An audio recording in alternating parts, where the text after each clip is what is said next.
तो स्टूडेंट्स, आज हम बात कर रहे हैं क्लास 11th के सबसे इंटरेस्टिंग टॉपिक की, जो कि थोड़ा सा डिफिकल्ट टॉपिक भी है। ऐसा लगता है डिफिकल्ट टॉपिक है, बट ये वीडियो देखने के बाद और इसके आगे कुछ और सेशंस करने के बाद आप लोग को सच में ये रियलाइज हो जाएगा, नहीं ये उतना मुश्किल चैप्टर नहीं है बच्चा। अभी तक इससे पहले के अगर मैं चैप्टर्स की बात करूं तो इससे पहले बच्चे हमने सबसे पहले अकाउंटिंग इक्वेशन किया था, so simple topic. General entries concept okay था, बहुत बढ़िया तरीके से हमने किया। लेजर अकाउंट्स हमने बनाया, उसके बाद हमने कैश बुक भी किया और सब्सिडी बुक्स भी कर लिया है। बच्चा अभी तक जो अकाउंट्स किया था वो सच में क्लास 11th लेवल का आपके लिए बिगिनिंग लेवल का अकाउंट्स था। यहां से आज जिस चैप्टर की मैं बात करने वाला हूं, यहां से असली अकाउंट स्टार्ट हो रही है। यहां से आपको अकाउंट्स करने में सच में मजा आने लगेगा, आप सच में इसको एंजॉय करेंगे। तो ये चैप्टर थोड़ा कैश बुक के ऊपर ही बेस्ड है, अगर कैश बुक का कंसेप्ट आपको ओके होगा तो आपको ये चैप्टर करने में थोड़ा अच्छा भी लगेगा। चलिए बात करते हैं ये है क्या टॉपिक। तो मैं कैश बुक के हमने जब कैश बुक बनाई थी तो हमने बात की थी कैश बुक के दो साइड्स होती है, डेबिट साइड क्रेडिट साइड। एक लेजर अकाउंट की तरह ही होता है कैश बुक, और दो साइड में भी रिस्पेक्टिव दो कॉलम्स होते हैं। One column is for cash column and other is for bank column, right. तो अब मैं यहां पर जो मैंने यहां पे कैश बुक आपके लिए बना के रखी है, इसमें मैं सिर्फ बैंक कॉलम की बात करूंगा, क्योंकि आज हम सिर्फ बैंक के बारे में बात करना है, कैश कॉलम के बारे में हमको बात ही नहीं करनी है। तो बच्चों, जब भी मुझे कहीं से पैसे या चेक मिलता है तो ऑब्वियसली मैं उसको बैंक में डिपॉजिट करता हूं। हाँ, कुछ केसेस में नहीं भी डिपॉजिट करता हूं तो उसकी एंट्री तो यहां नहीं आती है ना यहाँ।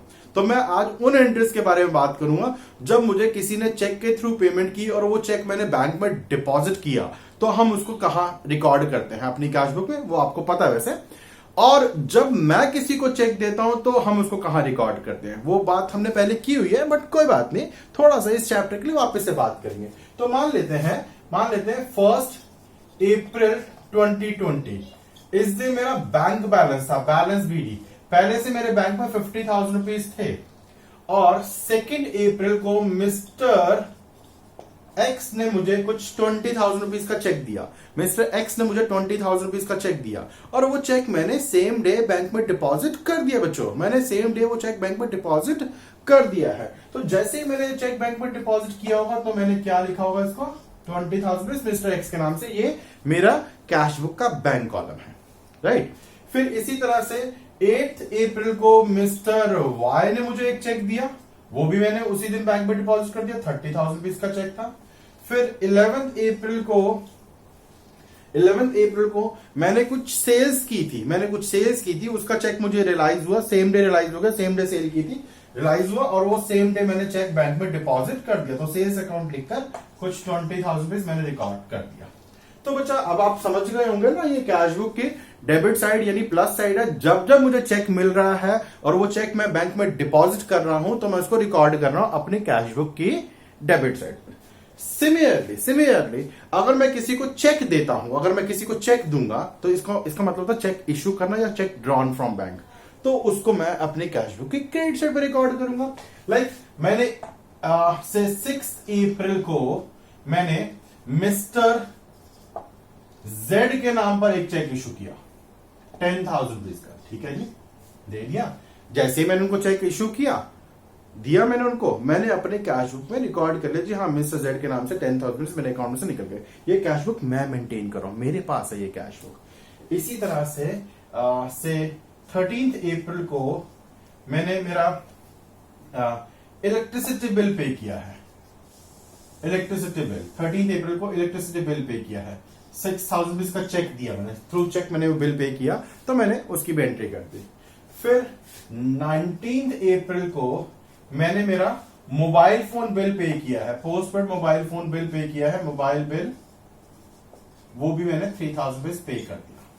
तो ठीक है, तो यहां तो सारी चीजें क्लियर होती है ना। जब चेक मिल रहा है तो हम उसको डेबिट साइड पे दिखा रहे हैं, और जब हम किसी को चेक इश्यू कर रहे हैं, दे रहे हैं, तो उसको क्रेडिट साइड पे दिखा रहे हैं। तो मंथ एंड में अप्रैल मंथ 30 अप्रैल को मैं मेरा बैलेंस दिखा पाऊंगा, 50, 70, 1 लाख, टोटल इज 120, फिर ऑल्सो 120, यहां पे भी टोटल 120। और 30th अप्रैल को मेरा बैंक बैलेंस, जिसको मैं बैलेंस सीडी लिखूंगा, वो कितना होगा, 19,000 माइनस 101,000, 101,000। 30 अप्रैल को मेरा बैलेंस होगा 101,000, राइट। चलिए, तो ये कैश बुक तो बच्चा बनाई है मैंने। अब पॉइंट ये है कि जब हम बैंक के साथ में कुछ भी ट्रांजैक्शन कर रहे हैं, चाहे वो चेक डिपॉजिट की ट्रांजैक्शन है या हम किसी थर्ड पार्टी को चेक इश्यू कर रहे हैं, तो हम तो अपने यहाँ पे इसको लिख दे रहे हैं और जिसकी वजह से हमको हमारा बैलेंस पता भी लग जा रहा है। क्या बैंक भी इन ट्रांजैक्शंस को रिकॉर्ड करता है? तो आंसर इज यस, बैंक भी ये सारी ट्रांजैक्शंस रिकॉर्ड करता है। बट बैंक जहां इन ट्रांजैक्शंस को रिकॉर्ड करता है उसको हम बोलते हैं पासबुक, उसको हम बोलते हैं पासबुक। पासबुक बैंक बनाता है, पासबुक बैंक बनाता है, ठीक है। अब कुछ बच्चे कहते हैं सर पासबुक तो हमारे पास होती है। हाँ, हमारे पास होती है, बट वो ओरिजिनल पासबुक नहीं होती बच्चा, वो उसकी हार्ड कॉपी होती है, जो सॉफ्ट कॉपी होती है, मतलब जिसमें एंट्रीज। क्या उस पासबुक में हम खुद से एंट्रीज लिख सकते हैं? बिल्कुल भी नहीं, बैंक उसमें एंट्री लिखता है। हम बैंक में जाते हैं, उसको अपडेट करवाते हैं ना, बैंक उसको प्रिंटेड फॉर्म में अपने प्रिंटर में डाल के जो है वो हमको अपडेट करके दे देता है। तो पासबुक में हम अपनी एंट्री नहीं लिख सकते हैं। बैंक के पास जो पासबुक होती है, इनफैक्ट मैंने आपके लिए फॉर्मेट बना दिया, ये ओरिजिनल फॉर्मेट नहीं है, ये सिर्फ आपको समझाने के लिए। बैंक का पासबुक का फॉर्मेट कुछ और ही होता है। हमको क्या ही करना उस फॉर्मेट को देखकर, हमको बस सिंपल तरीके से समझ में आ जाए कि हाँ बैंक उसको क्या कैसे रिकॉर्ड करता है, वो मुझे आपको बताना है। तो फर्क सिर्फ ये है, जब मैं कैश बुक बनाता हूं तो मैं प्लस वाली सारी चीजें डेबिट साइड पे दिखाता हूं, माइनस वाली सारी चीजें क्रेडिट साइड पे दिखाता हूं। बैंक भी इसको रिकॉर्ड करता होगा जरूर, बट फर्क सिर्फ ये है कि बैंक प्लस वाली सारी चीजें क्रेडिट साइड पे दिखाता है और माइनस वाली सारी चीजें प्लस साइड पे दिखाता है। ओरिजिनल पासबुक का फॉर्मेट ऐसा नहीं होता, ओरिजिनल पासबुक ऐसी नहीं होती है। कैसी होती है? हमको क्या ही करना है, हमको तो सर ट्रांजेक्शन देखनी है। तो बैंक के हिसाब से भी हमारा बैलेंस बीडी 1 अप्रैल को कितना था? 1 अप्रैल को बैंक के हिसाब से हमारा बैलेंस 50,000।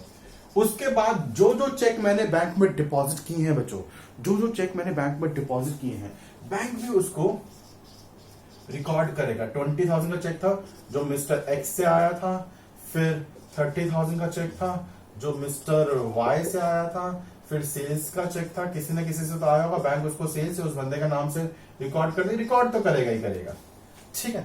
और जो हमने किसी को चेक इश्यू किया है, बैंक उसको भी रिकॉर्ड करेगा इस जेड के नाम से। जो इलेक्ट्रिसिटी बिल मैंने पे किया वो टीपीडीडीएल के नाम से, बैंक उसके नाम से दिखा देगा, TPDDL Tata Power Delhi distribution limited. और जो मोबाइल फोन बिल है तो बैंक उसको एयरटेल या जिस भी वोडाफोन का है तो उसके नाम से दिखा देगा, वोडाफोन, ठीक है। तो मतलब दिखाएगा, सारी पेमेंट्स दिखाएगा। तो एट लास्ट जो बैलेंस हमारा आ रहा है, balance as per cash book, वही बैलेंस बैंक का भी आएगा, बट ऑन डिफरेंट साइड ना। हमारा अगर इस तरह बच रहा है तो बैंक का उस तरह बचेगा, तो क्या ही फर्क पड़ता है। तो हमको पता लग जाएगा कि हाँ जो ट्रांजेक्शन हमने रिकॉर्ड की है वो बैंक ने भी बचर एज इट इज रिकॉर्ड की होगी, but on different sides. But कई बारी ऐसा हो जाता है कि कुछ ट्रांजैक्शंस ऐसी होती हैं जो हमने तो रिकॉर्ड कर ली है, बैंक किसी वजह से रिकॉर्ड नहीं कर पाया है। हमने तो रिकॉर्ड कर लिया, बैंक रिकॉर्ड नहीं कर पाया। या समटाइम ऐसा भी होता है कि कुछ ट्रांजैक्शन बैंक ने रिकॉर्ड कर ली हैं, कुछ ट्रांजैक्शन बैंक ने रिकॉर्ड कर लिए और हम अपने यहां पर रिकॉर्ड नहीं कर पाए हैं। तो आज की क्लास में हम वही बात करने वाले हैं, ऐसी कौन सी ट्रांजैक्शंस हैं जिसकी वजह से, ऑब्वियसली ना वो ट्रांजैक्शन जो मैंने रिकॉर्ड किए बैंक ने नहीं किए, या बैंक ने रिकॉर्ड किए और हमने नहीं किए, हमारा balance as per cash book और बैंक का बैलेंस एज पर पासबुक आपस में मैच नहीं करेगा। तो आपसे थ्योरी का पहला क्वेश्चन इस चैप्टर में यही पूछा जा सकता है कि वो कौन से रीजंस हैं जिसकी वजह से हमारा balance as per cash book और bank balance as per passbook match नहीं करता है। What are the various reasons और causes behind mismatch of balance as per cash book and balance as per passbook. वो कौन कौन से रीजंस हैं जिसकी वजह से इन दोनों के बैलेंस आपस में मैच नहीं करते हैं, इस चैप्टर का पहला थ्योरी क्वेश्चन, ठीक है। इस वीडियो में हम उसी थ्योरी क्वेश्चन के बारे में ही बात करेंगे, बाकी चैप्टर को कैसे धीरे धीरे आगे बढ़ाना है वो नेक्स्ट वीडियोस में बात करेंगे। चलिए, तो पहला रीजन बचा जिसकी वजह से बैलेंस मैच नहीं करता, ये मिस्टर एक्स से चेक मिला मुझे, ठीक है। मिस्टर एक्स से चेक मिला। मिस्टर एक्स कौन है भाई? मेरे कोई डेटर थे, उन्होंने पेमेंट की है। कहां रहते हैं? दिल्ली से बाहर रहते हैं वो, ठीक है। नहीं, दिल्ली से बाहर नहीं रहते, दिल्ली बॉर्डर पे ही रहते हैं वो। तो उन्होंने मुझे चेक दिया, ठीक है जी, मैंने चेक ले लिया उनसे, चेक दिया उन्होंने 2 अप्रैल को, मैंने सेम डे बैंक में डिपॉजिट कर दिया। तो मैंने ये सोचा कि जिस दिन मैंने बैंक में डिपॉजिट कर दिया उसी दिन मेरे अकाउंट में पैसे आ गए होंगे, उसी दिन आ गए। अब मैं आप लोग से पूछता हूँ, आप सोचो जरा, क्या सच में उस दिन पैसे आ गए होंगे? बिल्कुल भी नहीं। ऐसा नहीं है कि चेक मैंने बैंक में 2 बजे जाके ड्रॉप बॉक्स में ड्रॉप कर दिया और मैंने अपने यहाँ पे आके एंट्री ली, आज तो पैसे आ गए। अरे भाई, बैंकिंग कुछ वर्किंग आवर्स होते हैं। 2 बजे मैंने चेक ड्रॉप किया है, 4 बजे बैंक बंद हो जाएगा। हो सकता है तब तक वो चेक ड्रॉप बॉक्स से निकला ही ना हो, या ड्रॉप बॉक्स से चेक निकलने का अगर कोई टाइम होता है, एक फिक्स टाइम होता है, 3 बजे का चेक टाइम निकलने का टाइम है, ठीक है, 3 बजे का वर्किंग आवर्स के अंदर ही। बैंक मेरा 4 बजे तक खुला रहता है, मैं गया 3:15 बजे, उससे मेरे जाने से पहले ही आज के सारे चेक्स निकल चुके हैं। तो मैंने वो 3:15 पे चेक ड्रॉप किया। अब मेरा चेक उस दिन तो नहीं निकलेगा, तो उस दिन तो भूल जाइए मेरे अकाउंट में पैसे आएंगे, बिल्कुल भी नहीं आएंगे। तो अब मेरा चेक नेक्स्ट डे निकलने वाला है, ठीक है। बाई चांस नेक्स्ट डे छुट्टी है, वेस्टेड हॉलीडे, कुछ भी, कोई भी रीजन हो सकता है, छुट्टी हो गई, डिक्लेयर कर दिया कि छुट्टी है, तो नेक्स्ट डे भी मेरा चेक नहीं निकला। मैं एक इमेजिनेशन, नॉट ऑलवेज, हमेशा ऐसा नहीं होता है, बट कभी कभी ऐसा भी हो सकता है। तो जब चेक नेक्स्ट डे नहीं निकला, तो उससे नेक्स्ट डे चेक निकलेगा, उससे नेक्स्ट डे जब वो चेक निकल के जाएगा, तो इससे पहले बच्चों मैं किसी क्लास में आपके साथ बात कर चुका हूं कि चेक क्लियरेंस का भी एक प्रोसीजर होता है। मैं आज वापस बात कर रहा था, क्योंकि हो सकता है कि ये जो वीडियो आप लोग देख रहे हो, ये कुछ बच्चे बिल्कुल फ्रेश मेरे से ये वीडियो देख रहे हो, मेरी वीडियो देख रहे हो। तो चेक क्लियर होने का प्रोसीजर क्या है? जब मेरे बैंक से चेक मेरे ड्रॉप बॉक्स से निकलेगा, पहले क्या होता था, पहले ये cheque physically bank to bank travel करता था, टाइम लगता था, बहुत टाइम लगता था। बट अब क्या होता है, अच्छा मेरा जो बैंक है वो है पंजाब एंड सिंध बैंक, शालीमार बाग। जिस बंदे ने मेरे को चेक दिया वो महिपालपुर में रहता है, ठीक है। उसका जो बैंक है वो union Bank of India, although union Bank of India की ब्रांच यहाँ शालीमार बाग में भी है, बट कई बार ब्रांच टू ब्रांच में ट्रांसफर रहता है। तो अब पंजाब एंड सिंध बैंक के जो स्टाफ है वो उस चेक को निकालेगा, उस चेक की स्कैन कॉपी यूनियन बैंक में भेजेगा। आई डोंट नो कि वो उसी ब्रांच में जाएगी या हेड ऑफिस में जाएगी, कहीं तो जाएगी। तो वहां पर वो स्कैन कॉपी जब पहुंचेगी, स्कैन कॉपी तो पहुंचने में 1 मिनट से ज्यादा टाइम नहीं लगता है, बट स्टाफ को काम करना पड़ता है, और भी काम है ना, सिर्फ मेरा चेक थोड़ा ना। तो जब उनको टाइम मिलेगा, वो चेक जो है उसकी स्कैन कॉपी जो है वो head office of union Bank of India में भेज देंगे, ठीक है। वहां देखिए क्या वेरिफिकेशन होगी, वहां वेरिफिकेशन होगी कि ये जो यूनियन बैंक ऑफ इंडिया का चेक है, इनका जो अकाउंट होल्डर है, कौन होगा अकाउंट होल्डर? मिस्टर एक्स, उनका account union Bank of India में, उनका अकाउंट में जो ये चेक इश्यू किया गया है, क्या ये चेक बुक उन्हीं के नाम की थी? आजकल तो चेक बुक के ऊपर नेम भी प्रिंट होता है, तो वो देखा जाएगा मिस्टर एक्स का नाम है। अच्छा, ये चीज तो मैंने भी चेक कर ही ली होगी, ठीक है।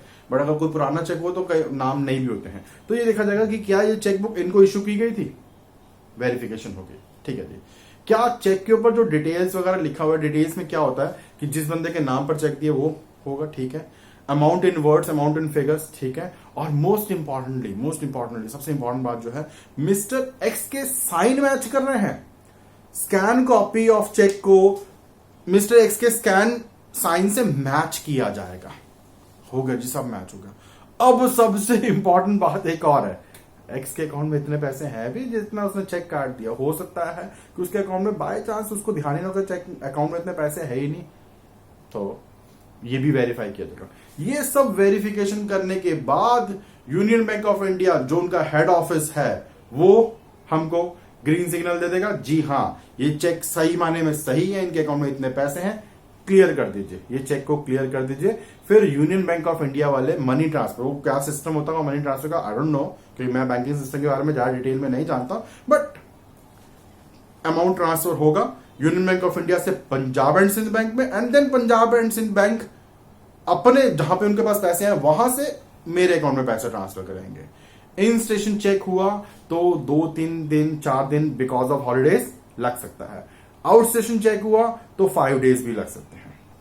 तो मेरा कंसर्न, मेरा पॉइंट सिर्फ ये है आप लोग को बताना, क्या कि जो चेक मैंने 2 अप्रैल को डिपॉजिट किया, मैं तो बेफिक्र हो गया कि भाई शाम तक पैसे अकाउंट में आ गए, कल से ऐश मारते हैं। नहीं, ऐसा नहीं होगा, ऐसा नहीं होगा। अगले 2-3 दिन तक मेरे अकाउंट में पैसा नहीं आएगा। आजकल वैसे सिस्टम और थोड़ा और चेंज कर दिया गया, उसके बारे में लेटर में बात करूंगा नेक्स्ट वीडियो में। तो बट अगर मैं इसी बिल्कुल सीधे सीधे तरीके से चलूं तो मेरे अकाउंट में ये पैसा कब आएगा?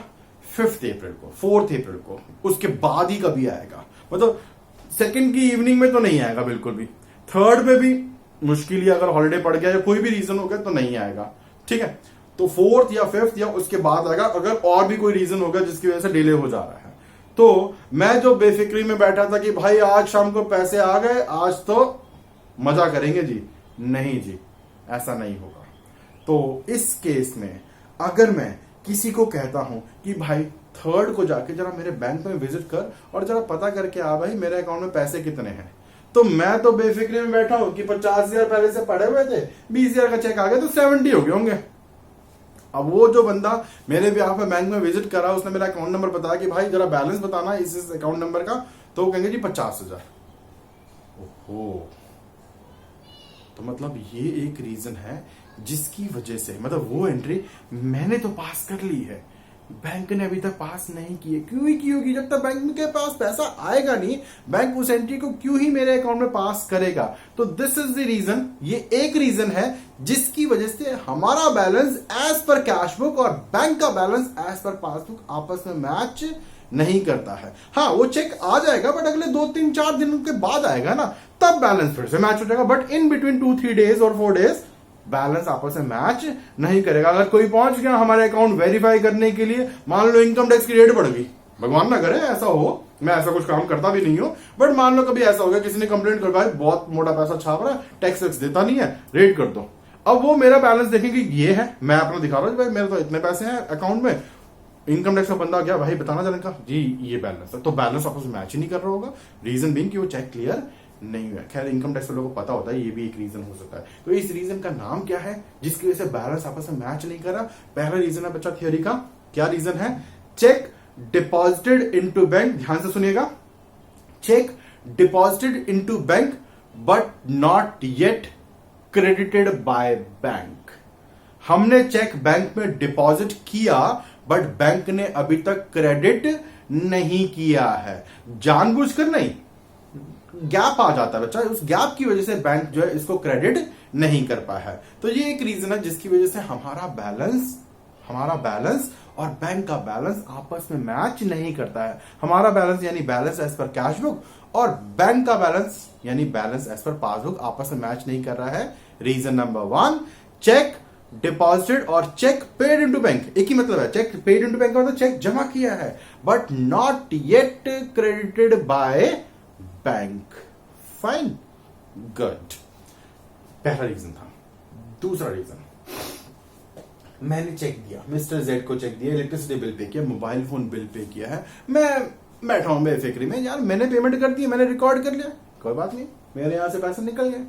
ठीक है, एक्चुअली निकले नहीं है, तब तक नहीं निकलेंगे जब तक कि जिसको मैंने चेक दिया वो चेक ड्रॉप नहीं करेगा। अच्छा, ये जो टाटा पावर लिमिटेड और ये जो मोबाइल फोन, ये जो मल्टीपल ऑफ चेक्स इकट्ठे करते रोज में, अब इलेक्ट्रिसिटी बिल जब आप डिपॉजिट करने जाते हो ना थ्रू चेक, वो चेक रख लेते हैं अपने पास में, और ये नहीं कि रोज उनका बंदा जा रहा हो चेक जमा करा के आ रहा है। ये लोग क्या करते हैं, पूरे मंथ में चेक इकट्ठे कर लेते हैं, रोज के थाउजेंड्स ऑफ चेक्स इनके पास में आ रहे हैं, एक ब्रांच में इतने चेक्स आ रहे हैं। ये लोग क्या करते हैं, एक साथ जाके बल्क में सारे चेक डिपॉजिट कर देते हैं।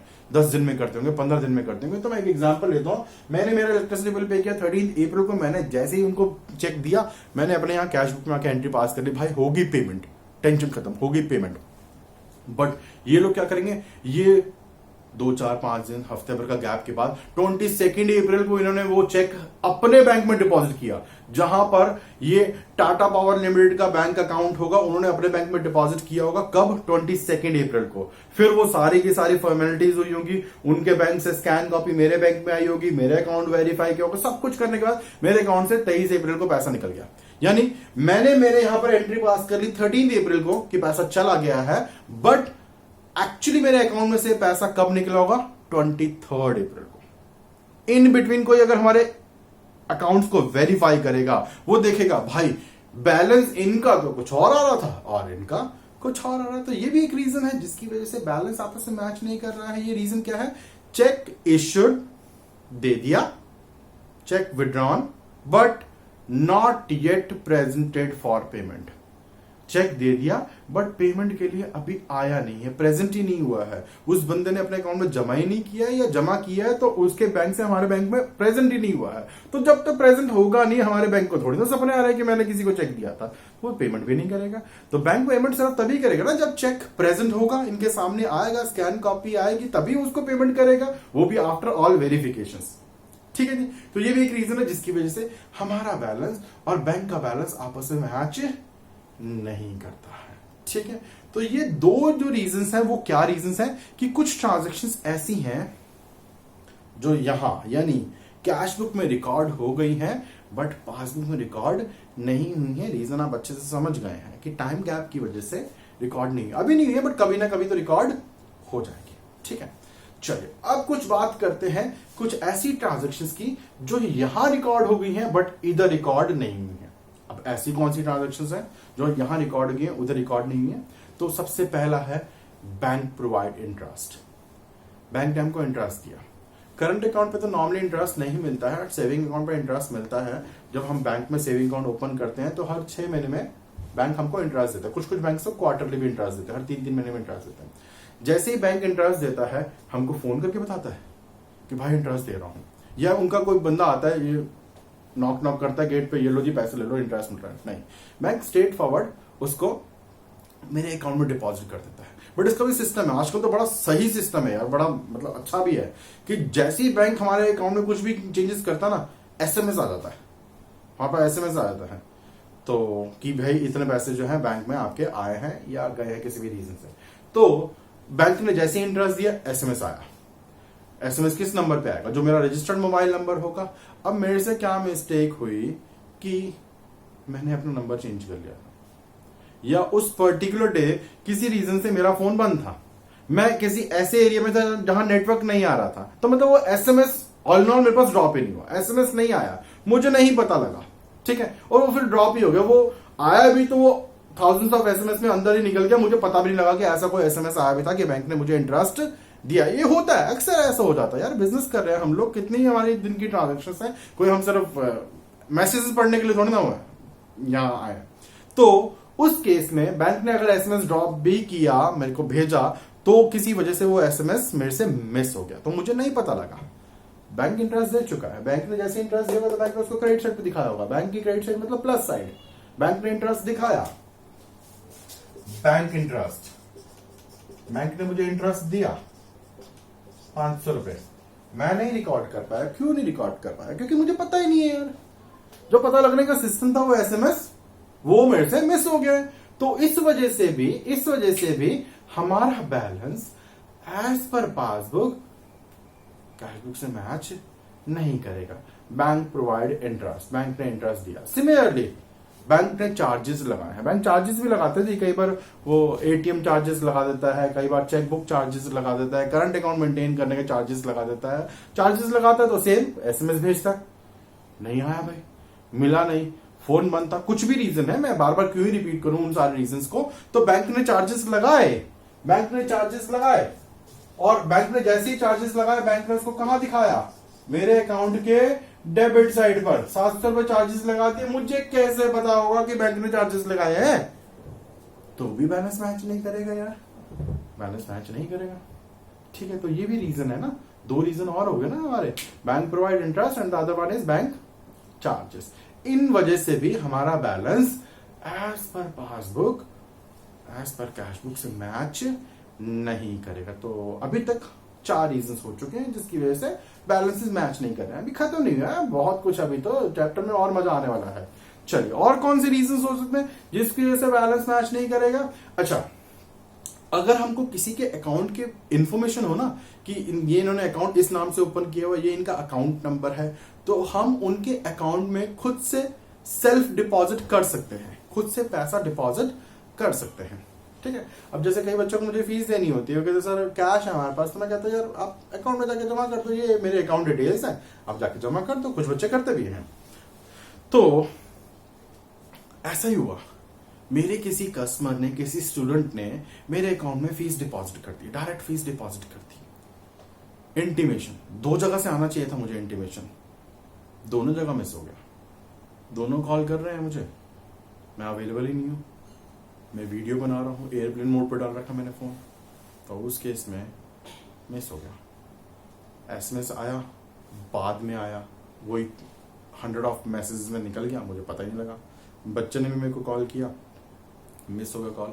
उसने व्हाट्सएप मैसेज भेज दिया, फोटो खींच के भेज दी, सर ये स्लिप है जिसमें मैंने जमा किया था, ये स्लिप है, आप देख लो, मिस हो गई है। हो जाता है यार, हो जाता है, इसमें कोई इतनी हैरानी की बात नहीं है, मिस हो गया। या मैं किसी ऐसे एरिया में चला गया हूँ, पहुंच गया हूँ, JNK में हूँ, जहाँ पे प्रीपेड फोन काम ही नहीं करते यार, 3-4 दिन तक मैं वहीं हूँ, कोई मैसेज नहीं ड्रॉप हो रहा, कुछ नहीं हो रहा है, तो उस केस में फीस डिपॉजिट हो चुकी है, मेरा बैंक बैलेंस बढ़ चुका है, बट मैं कैसे रिकॉर्ड करूंगा उसको, मेरे पास तो कोई इन्फॉर्मेशन है ही नहीं। तो amount directly deposited bye a customer, ये भी एक रीजन हो सकता है जो बैंक ने रिकॉर्ड कर लिया है बट हमने रिकॉर्ड नहीं किया। बैंक ने रिकॉर्ड कर लिया, हमने रिकॉर्ड नहीं किया है, तो इसकी वजह से भी हमारा बैलेंस आपस में मैच नहीं करता है। ठीक है, थ्योरी क्लास है, थोड़ा लंबा वीडियो हो सकता है, कोई बात नहीं, आप देखिए इसको, एंजॉय कीजिए। वैसे थ्योरी को क्या एंजॉय करोगे, बट पॉइंट वाइज अगर समझोगे तो क्लियर हो जाएगा। 5 रीजन हो चुके अभी तक। अच्छा, अब एक खास बात, मेरा इलेक्ट्रिसिटी बिल नहीं आता, सच में। नहीं, मैंने तार नहीं डाल रखी, कहीं आप सोचो सर तार डाल के आप लाइट ले रहे हो, चुरा रहे हो आप, नहीं। मेरा इलेक्ट्रिसिटी बिल मेरे घर पर नहीं आता है। मैंने मेरे इलेक्ट्रिसिटी बोर्ड को ये इंस्ट्रक्ट किया हुआ है कि भाई आप बिल मुझे मेरे घर पे नहीं भेजोगे, आप ये बिल जितना भी बिल आ रहा है आप मेरे बैंक में भेज दोगे। और दूसरी तरफ बैंक वालों को इंस्ट्रक्ट किया हुआ है कि आपके पास ये अगर बिल आएगा तो आप इसकी पेमेंट कर दोगे। मतलब मेरा रोल खत्म हो गया, मेरा रोल बीच में से खत्म हो गया।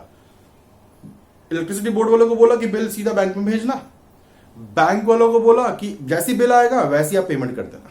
ठीक है, और ऑब्वियसली दोनों का पॉइंट ये है कि दोनों मेरे को थ्रू एसएमएस इंटीमेट करेंगे कि हाँ सर इतना आपका बिल है, और बैंक वाला भी जब बिल पे करेगा सर इतना आपका बिल पे कर दिया है। बट अगेन से एसएमएस मिस हो गया, दोनों तरफ से मिस हो गया। तो बैंक ने अपना काम कर दिया, बैंक ने पेमेंट कर दी, मैं रिकॉर्ड नहीं कर पाया। क्यों? पता ही नहीं था यार कि इतना बिल आया था और बैंक ने पेमेंट कर दी थी। तो ये क्या होता है कि कई बार हम अपने बैंक को ये इंस्ट्रक्ट कर देते हैं कि आप हमारे बिहाफ पे पेमेंट कर दीजिएगा, चाहे वो हमारा LIC प्रीमियम है, इलेक्ट्रिसिटी बिल है या कुछ और भी है, तो आप पेमेंट कर दीजिएगा और उसका लेटर हमको इंटीमेशन भेज दीजिएगा। बैंक ने बिल की पेमेंट भी कर दी, इंटीमेशन भी भेज दी, बट मैं इंटीमेशन मिस कर गया, मैंने रिकॉर्ड नहीं किया, तो बैलेंस आपस में मैच नहीं करेगा। तो ये कुछ एक रीजंस है जिसकी वजह से हमारा बैलेंस आपस में मैच नहीं करता है, खत्म नहीं हुआ है, अभी एक आध पॉइंट और भी है। वो पॉइंट कौन सा है? Human error. ये कैशबुक कौन बना रहा है? मैं या मेरा अकाउंटेंट। पासबुक कौन बना रहा है? बैंक कौन है? बैंक में कौन बनाता होगा? Bank staff, human. गलती किसी से भी हो सकती है, मान लो मैंने मेरे किसी स्टाफ मेंबर को बोला यार जाके जो है बैंक में कुछ पैसे डिपॉजिट कराओ। सर कितने पैसे डिपॉजिट कराने हैं? 10,951। कितने पैसे डिपॉजिट करने हैं? 10,951। भाई क्या है यार, तमीज में यार, ये क्या है? 950 करा लो यार, 11,000 करा लो, क्या नहीं जी इतने ही कराने जी। किसी एस्ट्रोलॉजर ने बोला था कि सर इतने पैसे डिपॉजिट कर दो 10 दिन में डबल हो जाएंगे, ऐसा मैंने भी विश्वास कर लिया। भाई इतने जमा कराने जी, 10,951 डिपॉजिट करना है। ठीक है जी, मेरा स्टाफ गया, उसने जाके पैसे बैंक में डिपॉजिट कर दिए। अब पहले तो जो कैशियर है, जो पैसा ले रहा है, उसकी शक्ल देख रहा है। अब वो तो बेचारा अपना काम कर रहा है ना, मैंने उसको कहा कि जमा करा के आओ, उसको फिर वो चिल्लर काउंट हो रही है जी, वो 10-10 के नोट काउंट हो रहे हैं, 1 का सिक्का भी आया, फिर सब चलो काउंटिंग हुई। अब स्टाफ बेचारा रोज इतना काम करता है, वो बैंक का जो स्टाफ है वो जितना काम करता है उतना फटाफट कंप्यूटर पे अमाउंट टाइप किया, 10,915, 10,915। ऑब्वियस मिस्टेक हो जाती है यार, क्या बात है, वो भी तो ह्यूमन बीइंग है यार, गलती हो जाती है। तो बैंक स्टाफ की वजह से जितना पैसा मैंने डिपॉजिट किया था, बैंक ने उसको गलत रिकॉर्ड कर दिया। लेटर ऑन जब अकाउंट्स ऑडिट होते हैं, जो कि हर फ्रीक्वेंटली होते रहते हैं, ये गलती पता लग जाएगी तो उसको वो ठीक भी कर देते हैं। ऐसा नहीं कि ये कंटिन्यू रहती है, ठीक है। तो नहीं तो मैं जाके बोल दूंगा भाई मैंने तो इतने पैसे जमा किए थे, आपने इतना कैसे रिकॉर्ड कर दिया है। तो बैंक स्टाफ की एक माइनर से मिस्टेक की वजह से जो है हमारा बैलेंस और बैंक का बैलेंस मैच नहीं करेगा। और कई बार ये ह्यूमन एरर हमारा खुद का अकाउंटेंट कर देगा, खुद का अकाउंटेंट कर देगा। मान लो 10,000 ये 951 डिपॉजिट किया, बैंक वालों ने सही रिकॉर्ड किया, मेरे अकाउंटेंट ने कैश बुक में तो रिकॉर्ड कर दिया, तो भी बैलेंस मैच नहीं करेगा। तो ह्यूमन एरर किसी भी साइड से हो सकती है, हमारे स्टाफ से हो सकती है, मेरे से हो सकती है, बैंक से भी हो सकती है।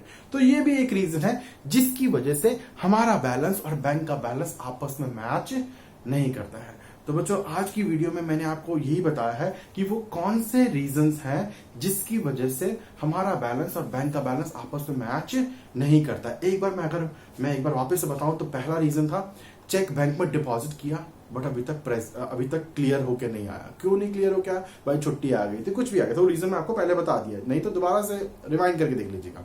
दूसरा रीजन था चेक इशूड, चेक दे दिया हमने, अगले ने जमा ही नहीं कराया, हफ्ते बाद जमा कराया, तो 1 वीक के बाद ही तो निकलेगा ना मेरे अकाउंट से। ये दूसरा रीजन था। ये दोनों रीजन ऐसे थे जो कैश बुक में रिकॉर्ड हो गए थे बट यहां नहीं रिकॉर्ड हुए थे just because of time gap आ गया था। बट बाकी सारे रीजन यहां हो जाते हैं, बाकी सारे रीजन यहां हो जाते हैं। अच्छा ऐसा नहीं कि यहां पे सिर्फ 2 ही रीजन है, कई बार एक आध रीजन में और डिस्कस कर लेता हूं। अब इन रीजन को मैं क्या ही वापस से बताऊं, एक जो एक्स्ट्रा रीजन है बताया था। कई बार क्या होता है चेक दिया, मिस्टर जोशी ने चेक दिया, जैसे ही चेक दिया शाम का 5 बजे का टाइम था, मैंने मेरे अकाउंटेंट को बोला भाई जोशी जी का चेक आ गया, जी आ गया जी, कैश बुक में लिख दिया, सर अभी लिखता हूं जी, लिख दिया, कैश बुक में लिख दिया। भाई लिखने के बाद वो चेक का क्या हुआ कुछ पता ही नहीं है। हफ्ते बाद पूछा यार वो जोशी जी का जो चेक आया था वो बैंक में ड्रॉप कर दिया था। ओ सर वो तो ड्रॉप करने ही भूल गया यार, वो तो यार कहाँ है वो चेक, सर वो तो ड्रॉर में ही पड़ा होगा। भाई आजा तू आजा, उसको लपेटे में ले लूंगा मैं। बट उसकी वजह से हमारा बैलेंस और बैंक का बैलेंस आपस में मैच कैसे करेगा।